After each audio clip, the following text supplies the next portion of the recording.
Welcome to the week. So I don't know if last time I had showed you or if I had moved it here yet, but I moved one of those ferns to over here. And the wandering dude too. Don't mind that. When I spill on the floor, I just keep a microfiber cloth over here to clean it up quickly for when I can't run up the stairs in a hurry. So this orchid opened up. I think it's Schilleriana, the nice spotty leaves. Can I lift it up without breaking it? Maybe.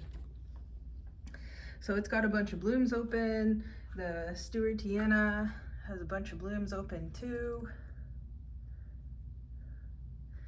And this one from Judy has a bunch of nice blooms open too. So I just wanted to show that off.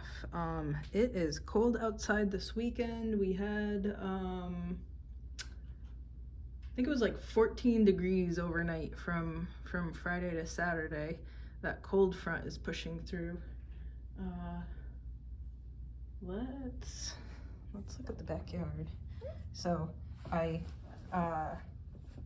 yard work guys came through. So they asked if I had any trees that I needed taken down or anything. So I had them, I know there's a net in the way, but I had them take this down, the grassy stuff, and then also the big patch on the other side. So we'll go upstairs and look at that.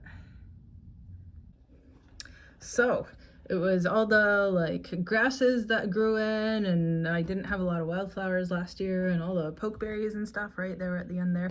So I acquiesced and accepted the fact that maybe my back isn't good enough to clean up all of this to get it ready for hopefully planting out those fruit trees and planting out all 10 of the evergreens and getting all the roses out into the front yard. Like, quite honestly, I think I'm gonna have to hire some guys to plant those fruit trees in. So I also had them, I don't know if you can see it over there, so I had them plant out 7 of those 10 evergreens. There's ones here behind the bushes, 2 there, another one there. I had them plant another one behind the garden there to give me a bit of a privacy screen against those new builds. So I was thinking maybe I'll move the strawberries out because they've taken over the whole entire garden. But if the septic system's still there, I don't really want to be putting them out to be feeding off the septic system yet. So two of them are over on the side yard over there. I still have 3 standing over there. Wait, can I see them from over here? Have they been knocked down? Nope, they're still standing. That's good. I was gonna go check on them. So still just saving money for that septic conversion. Maybe I should, ooh, is this coming out? Should I twist this? I'm looking at the pole here. In case it's not tight, I should tighten it right. Maybe that's better. Yeah, that's better. To move the, to move all of the lights kind of the same. Well, I'll do that when I have 2 hands. So the lights are close enough to the plants, but not so close that they're roasting everything. So 2 of the seed pods over here ripened. The bottom one, that was the Densiflora by Rob Cantley pollination, so I put it in a container. I'm guessing this next one is going to probably ripen next. And then the one on the Bastiana by Campanulata stuff. This one, I don't know if any of it took. I doubt it did, but fine. I'll leave it, see what happens. I haven't watered yet, as per usual. Oh, and I found some more Nepenthe seeds on the floor because I never picked them soon enough, right? So I put them in these pots over here, I think somewhere. Oh, no, I put them in the Scorpioides pot. And then what else? What else? I think things are just, you know, growing. That's about it for this week. I moved these guys up here to see if it would help them grow better. I don't know if it'll work. But as always with plants, you just wait and see, right? So, and I moved another one of the ferns over here. There's another one on a shelf in the kitchen. Actually, 2 of them are on the shelf in the kitchen. And those cabbage seedlings look like they're either already sprouted for a couple of days, or the last one is just hatching and sprouting, so that's good. Now I'm wondering if I shouldn't plant some of that leaf broccoli right now too, to plant out a bit of a bigger plant in March, assuming it warms up, just to give them a head start, because they definitely don't survive through the heat of the summer based on what we saw last year, right? So this guy is just racing along. What a happy seedling. So that's about it. These have gotten pretty big, the new heads on this rubber tree. That might be it. Oh, and I have a friend who's just getting into getting a garden started, so I was messaging him this week with some advice on how to start seeds for seedlings. I hope it works out for them.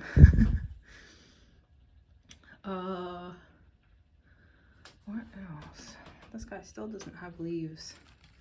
The guy back there, the Monstera Esqueleto.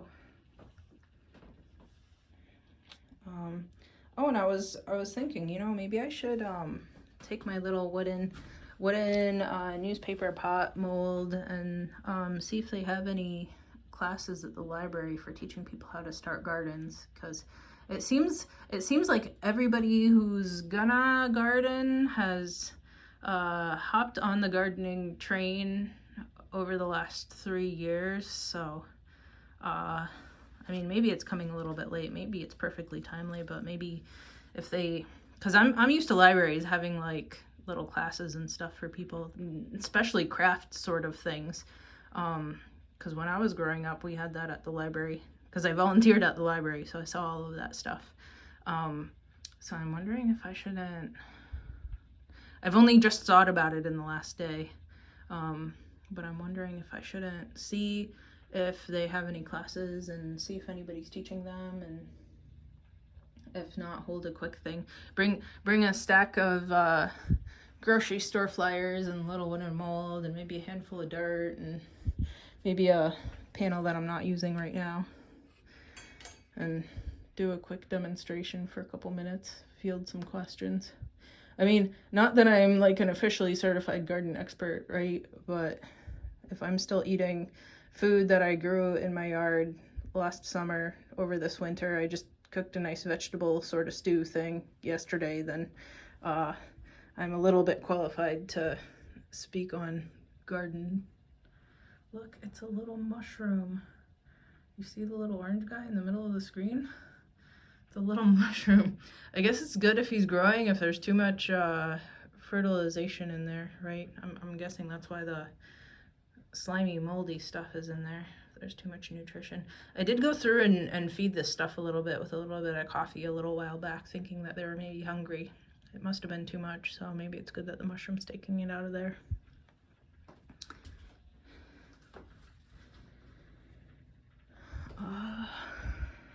Yep. Otherwise, everything's same old, same old. Look at my nice Campanulata cross. Isn't it cute? It's my favorite. Campanulata, that is. So I've got water. This tray is completely dry, right? This one's almost dry, but it should always be wet because it's got some pygmy dews in it. I think a little bit of something sprouting back in here. Maybe, is it just Utric bisquamata?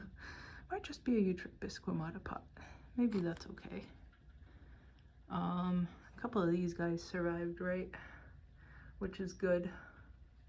As long as there's one, I'm happy. And then I put a couple different kinds of pygmy dews in this pot. It's mostly scorp, but I think there's a couple of smaller ones. Anyway, that's what's new. It's barely above freezing outside, so I'm not going outside if I don't need to. I was going to try to plant the salmonberry out into the yard and take clippings of raspberry and blackberry that are invading the grass turf in my yard, so clip those and shove the canes somewhere where I want more of those growing in the yard this weekend that we're in right now. And I was also thinking of putting the male seaberry that actually has spines along the side where I had showed you the let's focus this, where I showed you the evergreens on the left-hand side of the yard, and then put the roses out front. But then suddenly, instead of being in the 50s during the day and like maybe 36 to 40 at night, it dropped to 14, so everything's frozen. So those plans got put on hold. So maybe this upcoming weekend I'll try to do some of that. The salmonberry should be easy because where I'm aiming to put it, where I have that pile of sticks on the left-hand side of the yard, where I put that seed-grown pawpaw, where those little orange flowered shade growing plants are in my yard. That soil is pretty loose, so it'll be easy to plant. Poking raspberry and blackberry canes into the yard should be easy. What else did I say? The sea berry will be a little bit harder. Pulling it out of its big pot might be fine and okay, but putting it into the ground might be a little bit hard because I think it's hard there. By where the rest of the bushes are on the left-hand side of the yard, I was thinking. Or maybe under the mulberry tree, we'll see. Because I'll put more pawpaw trees there too. But the roses will definitely be hard because those are in the front yard and I'll have to dig through turf. I keep thinking maybe I should have hired those guys who put the evergreens in to put the roses in too, but I didn't think of it at the time. Anyway, we're going long enough already. See y'all next week.